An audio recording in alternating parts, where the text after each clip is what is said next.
What's up, guys? Welcome to your 135th Android tutorial for the new Boston. What we're going to do in this tutorial, we actually aren't going to work with our alert yet. I'm just going to show you some of the basics before we jump into that, because it might be a little bit more complicated.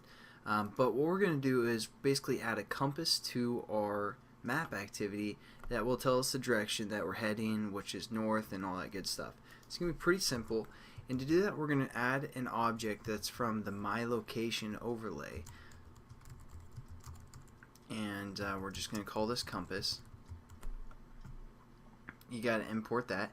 And then what we're going to do is we're going to go down here within our onCreate method, and we're going to set compass equal to new My Location overlay.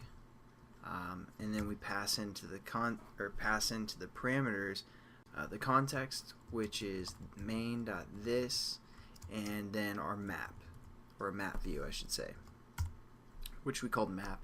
And then all we have to do is add to our overlay list that we created a few tutorials ago, add our compass. And now we'll have an overlay that displays the compass. It's pretty simple. I mean, that's pretty much it for adding a compass.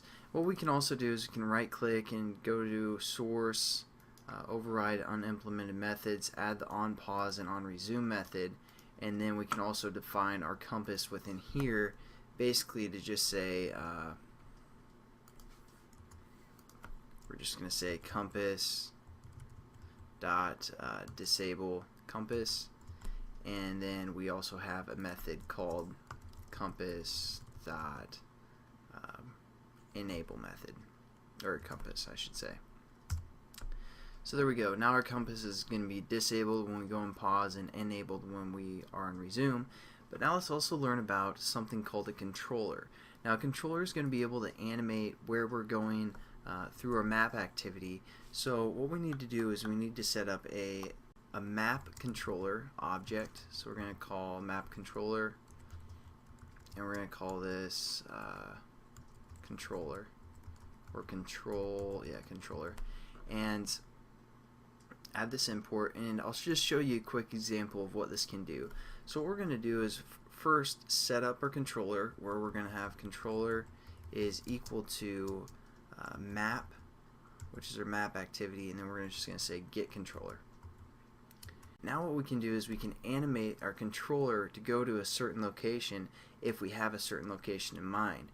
And how we set up those locations is by kind of longitude and latitude, and we create a geopoint. And a geopoint is going to basically handle the longitude and latitude. So let's set up one of those within our onCreate method. So we're going to say geopoint, and we're just going to call this point. We're going to set this equal to new geopoint. And within the parameters it takes the latitude and longitude. So if you guys know the latitude and longitude, make sure if it's like 1 point something something something, you need to take it times 1 times 1e6, and I'll just get it in kind of a format that Android likes. So just keeping that in mind, if you have like a longitude that's 1.743 or something like that. But for this example, I'm just going to type in a longitude like 51. So I'm just going to type in something like that, or actually like that, and that's for my latitude. And for my longitude, I'm just going to again type in some numbers. Let me make sure this is an actual point. So about 6, yeah, that'd be about 7.8 and 51.6 if you guys are familiar with that. Now what we can do is we can say our controller, and we can say animate to a geopoint. And since we just set up this geopoint called point, that's what we're going to animate to. We can also set our zoom with our controller. So we can say controller dot zoom, and we have some zoom methods like zoom in, zoom out. But what we're going to do is we're just going to set our initial zoom to be something like 6 maybe. And see, so our controller can do a lot of different things. What it's going to do within this onCreate method is locate this geopoint, animate to that point, and then zoom in. And basically these are different levels of zoom. You guys can test those out and have fun with that. But let's run our application, make sure it works, and that's just kind of the basic, some more basic stuff that we can do with Google Maps. And then see our controller zooms in somewhere over, looks like Germany or something. Yeah, Germany-ish, in that range. Again, it animates to that point and then zooms in. So that's kind of the basic functions of the controller. We can still use everything else for the most part, but that's pretty much it, guys. I'll catch you in the next tutorial where we're going to get into something else. It's going to be sweet. So see you guys then. Have a good one.